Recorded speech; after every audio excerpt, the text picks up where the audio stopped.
Hello everyone, welcome back to the channel. Today we are going to tackle a question that comes up pretty often. Does masturbation affect your testosterone level? There's a lot of mixed information out there, so let's dive into the science and see what's really going on. First of all, let's talk about what testosterone is and why it's important. Testosterone is a primary male sex hormone responsible for everything from muscle growth to energy level, mood, and even libido. It's basically what keeps us men feeling strong, driven, and energetic. Now, when it comes to masturbation, there's a long-standing myth that it lowers the testosterone. But where does this idea come from? Some people believe that frequent ejaculation depletes body's reserve and causes a drop in testosterone. Others think that abstaining from any sexual activity can actually boost the testosterone level. So what's the truth associated with masturbation? Let's break it down.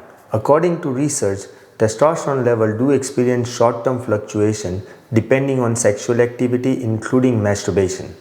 For example, some studies have shown that abstaining from sexual release for few days might cause a slight temporary spike in testosterone level. But this spike is short-lived and usually return to baseline within a week or less. On the other hand, studies have shown that occasional masturbation or ejaculation has no significant impact on long-term testosterone level. In other words, whether you are doing it or not, it's unlikely it's affecting your testosterone production over time. So what does this mean for you?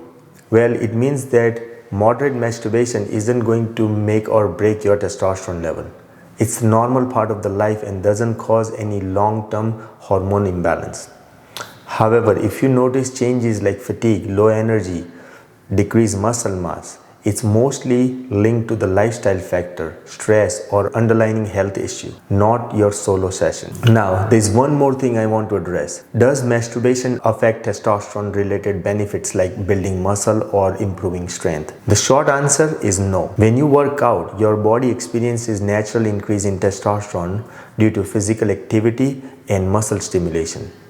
As long as you are eating right, getting enough sleep, and staying consistent in your training, masturbation won't interfere with those benefits. But let's be clear, if you are spending more time alone than engaging in any physical activity or meaningful relationship, that's where the real issue lies. It's not about hormone level, it's about balance between healthy habit and lifestyle choices. At the end of the day, it's all about moderation. Masturbation isn't inherently good or bad. It's just one piece of the puzzle. As long as it's not interfering with your daily life, work, or relationship, it's nothing to be concerned about. So if you've been worried that your testosterone might be taking a hit because of masturbation, rest assured it's not. Focus on maintaining a balanced lifestyle with proper nutrition, exercise, and sleep, and your testosterone level will just be fine. If you find this video helpful, don't forget to like, comment, and subscribe.